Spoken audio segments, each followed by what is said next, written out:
আদালত চত্বরে বিক্ষিপ্তভাবে ছড়িয়ে ছিটিয়ে থাকা দোকানপাটের কারণে সংকীর্ণ হয়ে যাচ্ছে রাস্তা, যার ফলে সমস্যায় পড়ছেন আদালতে আসা মানুষেরা। এছাড়াও আদালতে নিরাপত্তাজনিত বিষয়ে শুক্রবার সকালে ঘুরে দেখলেন বনগাঁ আদালতের বিচারপতি সহ প্রশাসনিক কর্তারা। মাঝে মধ্যেই শোনা যায় আদালত চত্বর থেকে মোটর সাইকেল এবং সাইকেল চুরির ঘটনা। পাশাপাশি বনগাঁ পৌরসভার পুরপ্রধান গোপাল শেঠ কয়েক মাস আগে অভিযোগ করেছিলেন আদালত চত্বরে জাল জন্ম শংসাপত্র থেকে বিভিন্ন জাল নথি তৈরি করা হচ্ছে। এই সমস্ত দিক মাথায় রেখে বনগাঁ আদালতের নিরাপত্তা যাতে আরো বেশি কঠোর হয় তা নিয়েও আলোচনা করা হয় এদিন।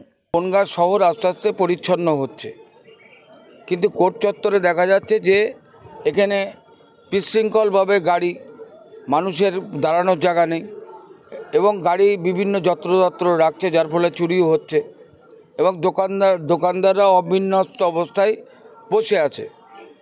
সেটাকে সরকারের নির্দেশক্রমে আমরা আজকে সরজমিনীর প্রত্যেকটা জিনিস দেখলাম।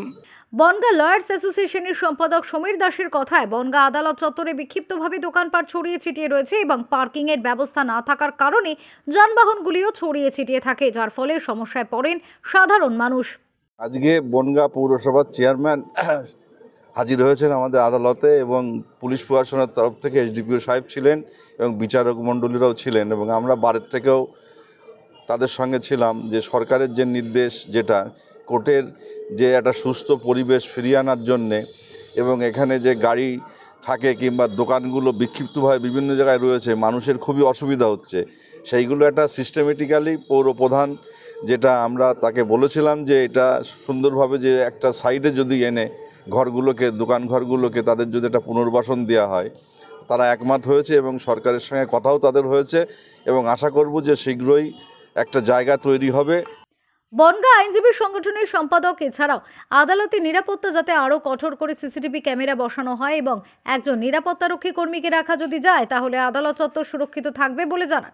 তিনি এও বলেন, এই সমস্ত দাবি আমরা জানিয়েছিলাম পৌরসভাকে এবং পৌরসভা সেই কথায় সাড়া দিয়ে উদ্যোগী হয়েছে। যারা আদালতে আসবেন গেট থেকে প্রবেশের আগেই তাদের নাম এবং তাদের পরিচয়পত্র জমা দিয়ে ভিতরে ঢুকতে হবে। সিসিটিভি লাগানোরও ব্যবস্থা করা হবে। প্রতীতি ঘোষের রিপোর্ট, ওঙ্কার বাংলা।